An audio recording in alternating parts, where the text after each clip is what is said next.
Hi folks, this is Shefik. Welcome to my channel. In this video, we are going to talk about somewhat homomorphic encryption, and in particular, we are going to run boneh-goh-nissim algorithm to show how somewhat homomorphic encryption is working in Python programming language. And while we are implementing this, we are going to use Lightfee open source library. But before we begin, please like the video and do not forget to subscribe to the channel to stay up to date with the latest videos. Also, your comments are more than welcome. Thank you for your all support in advance. Lightfee has already been supporting many partially homomorphic encryption algorithms. What does partially homomorphic mean? If an algorithm is supporting either addition or multiplication, then it's called partial homomorphic. If an algorithm is supporting both addition and multiplication, then it's going to be fully homomorphic. In Lightfee, we are just covering partially homomorphic encryption algorithms. As you can see, there is no algorithm with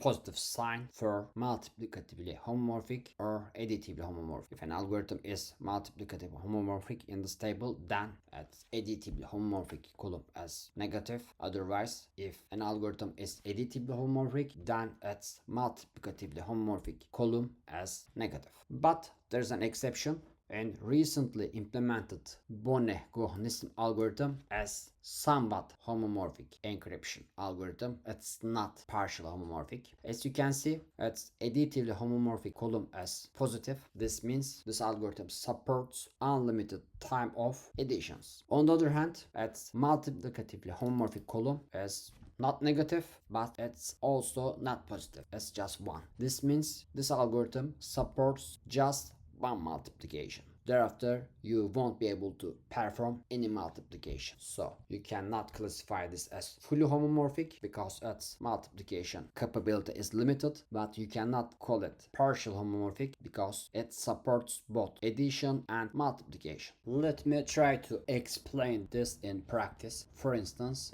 we know that RSA is a homomorphic encryption algorithm with respect to the multiplication. If I define a plain text pair M1 and M2, and thereafter if I encrypt them with the recently built crypto system, thereafter I will be able to multiply the ciphertext as shown in this line. Please notice that this is a homomorphic encryption algorithm and this doesn't require a private key, so anyone can perform this operation, for instance in the cloud, without holding the private key, and thereafter only the private key owner can decrypt it. And let's see, decryption of ciphertext 3 is equal to multiplication of my plain text pair. Yes, this is true, but if I try to perform an operation to add this ciphertext pair with RSA algorithm, I'm going to get an exception and it says RSA is not homomorphic with respect to the addition. In contrast, if I build a Paillier crypto system, I know that Paillier is a additively homomorphic encryption algorithm. Thereafter, I will be able to add ciphertexts as shown in this line, and decryption of the addition of those ciphertexts must be equal to addition of plain texts. And as I mentioned, this is additively homomorphic encryption algorithm. If I try to multiply ciphertexts with Paillier crypto system, I will get an exception and it will say Paillier is not homomorphic with respect to the multiplication. On the other hand,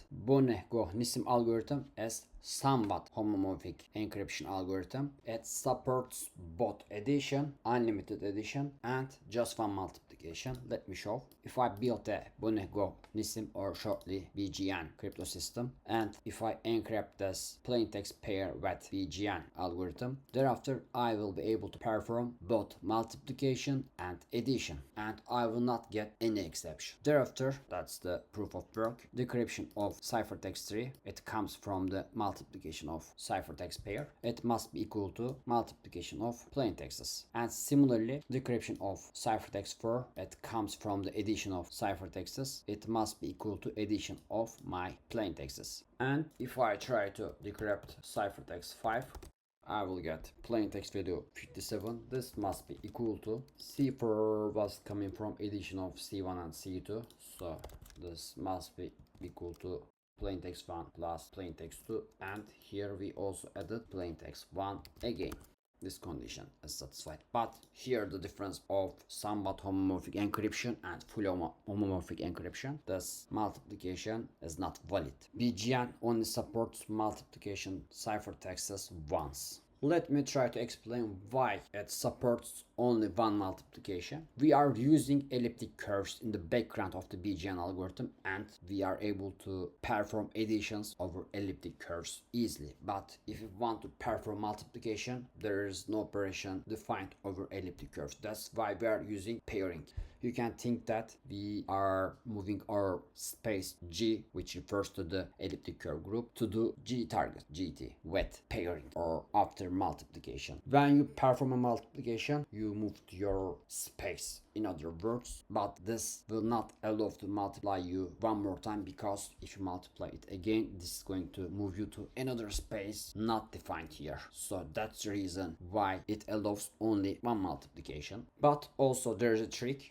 When you multiply ciphertexts, your space move to G target. Thereafter, you will be able to perform additions over elements of the G target, because you will still stay in G target. Let me try to explain this. For instance, linear regression is an example for this. I'm going to again build a BGN crypto system, and as you might remember, in linear regression equation we have inputs here. M couples M1 and M2 are inputs, and W's are weights. Here I encrypted both inputs and weights. Thereafter I multiply the inputs with weights. When I have the multiplication of inputs and weights, here M1 W1 encrypted and M2 W2 encrypted, I'm going to perform an addition over them, and if I decrypt them, I'm going to get the value 154. But what if I multiply inputs and weights and add them? I'm going to get the same value. So this means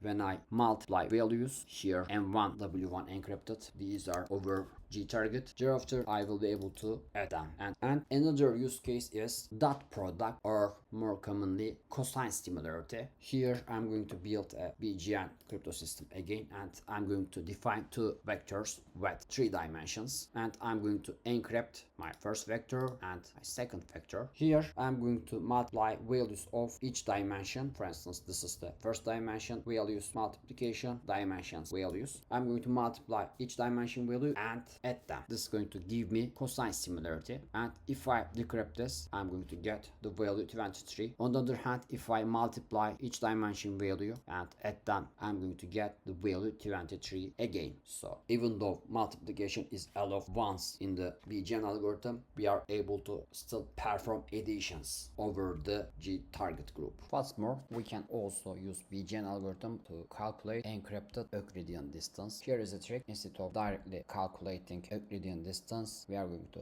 calculate Euclidean squared distance. I'm going to import the Lightweight library and build BGN crypto system, and I'm going to use the same vector pair I and J. I'm going to encrypt first vectors each dimension in the stat, and second vectors each dimension in the stat, but please notice that I'm going to use negative sign here. This is because of the calculation or equation of the Euclidean distance. Thereafter, in this block, I'm going to find the distance of each dimension between two vectors, even though I used positive sign here. J1 or J2 or J3 are negative signed dimensions. That's why this is going to do the difference, and thereafter find the squared value here, and I'm going to do this for each dimension, and this is going to give me Euclidean squared values, encrypted value. And when I decrypt this, I'm going to get the value 53. On the other hand, if I make this calculation with plain values, I'm going to get 53 value again. So we can use BGN algorithm for